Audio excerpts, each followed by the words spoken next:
মনের মানুষ হলেও বোঝে, সে যাতে আমার মন বোঝে, আমার যাতে একটু ভালোবাসে, যাতে আমাকে নামাজ কালাম করায়, এরকম একটা ছেলে চাই।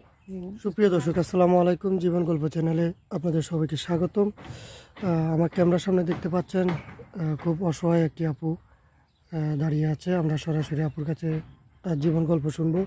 আপু, আসসালামু আলাইকুম। ওয়ালাইকুম আসসালাম। কেমন আছেন? ভালো আছি ভাই। আপু, আপনার নাম কি? আমার নাম হচ্ছে রীতা। রীতা। জি। দেশের বাড়ি কোথায়? সিরাজগঞ্জ। সিরাজগঞ্জ। আপনার ফ্যামিলিতে কি কি আছে? আমার ফ্যামিলিতে আমি শুধু একাই, আমার বাপ মা মারা গেছে। বাপ মা মারা গেছে, এখন থাকেন কোথায়? আমি থাকি এই গাজীপুর। গাজীপুরে।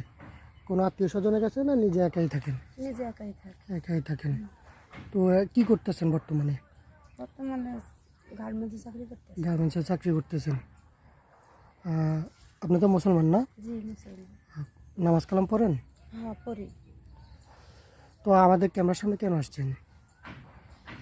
ক্যামেরার সামনে আসছি যে কোনো আমি তো অনেক অসহায়। সহযোগিতার জন্য আসছেন না কোনো একটা মনের মানুষ পেলে বিয়ে শাদী করবেন এরকম এই জন্য আসছেন? ওরকম হলে তো মনের মানুষের লাগে মানে আসছি যে যদি আমার কপালে যদি একটু ভালো একটা বিয়ে হয়, এই জন্যই আমি আপনাদের কাছে আসছি যে আমি দেখেন অনেক বছর ধরে গার্মেন্টসে চাকরি করতেছি, না পারতেছি, কোনো কিছুই করতে পারতেছি না। আমারও তো বয়স হয়ে গেছে, 27 বছর হয়েছে। আমি পারতেছি না যে একটা ভালো দেখে যে একটা বিয়ে করবো, হে ভাগ্যটা আমার হইতেছে না। আচ্ছা, আপনার কিরকম ছেলে পছন্দ?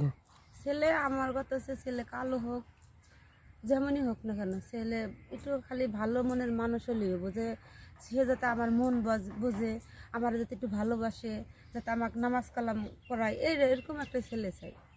ছেলে তাছাড়া যদি আছে না ধন সম্পদ, বড় লোক, কোটিপতি, ওগুলো আমার দরকার নেই। যদি দাড়িওয়ালা হয়, ধার্মিক হয়, সমস্যা আছে? হুম। যদি ছেলে দাড়িওয়ালা হয়, ইসলামিক হয়, আপনার কোনো সমস্যা আছে? না, কোনো সমস্যা নেই। বিয়ের পরে তো আপনাকে বলবে বোরকা পরে চলাফেরা করতে হবে, এইভাবে চলাফেরা করা যাবে না, সেটা আপনি মানতে পারবেন? তাতে আমি আরো খুশি। তো কি কর নাকি? না, এখন তো বলতেছেন পরে যে বলবেন যে বিয়ে করে তো জীবনটা শেষ, আমি তো স্বাধীনভাবে একটু চলাফেরা করতে চাইতেছি, এখন বোরকা পরতে বলতেছে, হয়তো বা কোনো দিকে যাইতে দিবে না, তখন না কি না, করবেন? হয়তো আপনি ভাবতেছেন যে আমি আজকে আপনাদের ক্যামেরার সামনে একটা সাহায্য যাচ্ছি, এটার লেগে ভাবতেছেন যে আমি মনে হয় যে আমি মানে কেমন ভাবে চলি, কিন্তু আমি নামাজ কালাম পড়ি, আর আমি এই মাথা মাথা ঢেকেও চলি কিন্তু। যাক, মাশাল্লাহ। তো আপনার বয়স কত আপু? 27 বছর। 27 বছর। তো কিরকম সিনিয়র চাচ্ছেন? তাই যে এলো 35-30 এলো সমস্যা। 35-30? হ্যাঁ। না, অনেকে তো আছে মনে করেন 40-45 বছর, 50 বছর, যাদের বউ মারা গেছে, হয়তো বা অনেক ভাই আছে প্রবাস জীবন কাটাতে কাটাতে তাদের বয়স অনেক বেশি হয়ে গেছে। ওরকম যদি কোনো পার্সন আপনাকে পছন্দ করে, তাহলে কি আপনি বিয়ে করবেন?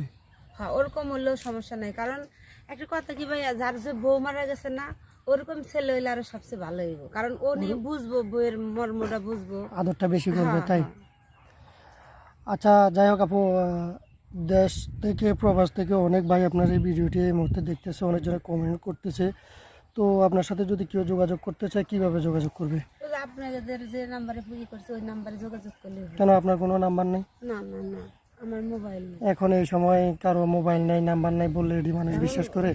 ওরা বিশ্বাস অবিশ্বাসের কোনো কিছু না, হয়তো ভাইয়া যে, কারণ আমার তো মোবাইল নেই। সুপ্রিয় দর্শক, এতক্ষণ পর্যন্ত রীতা আপুর জীবন গল্প শুনছিলেন। আসলে আপুর আত্মীয় স্বজন বলতে পারিবারিক কেউ নেই, একা একজন মানুষ। যদি কারো দয়া মায়া হয় ওনারে দেখে, কেউ যদি আপনারা ওনার সাথে যোগাযোগ করতে চান, স্ক্রিনশট মেরে একটা ছবি পাঠিয়ে দিবেন। বারবার কেউ ফোন কল করে বিরক্ত করবেন না, ভিডিও কল একদম দিবেন না। সবাই ভালো থাকবেন, সুস্থ থাকবেন। আল্লাহ হাফিজ।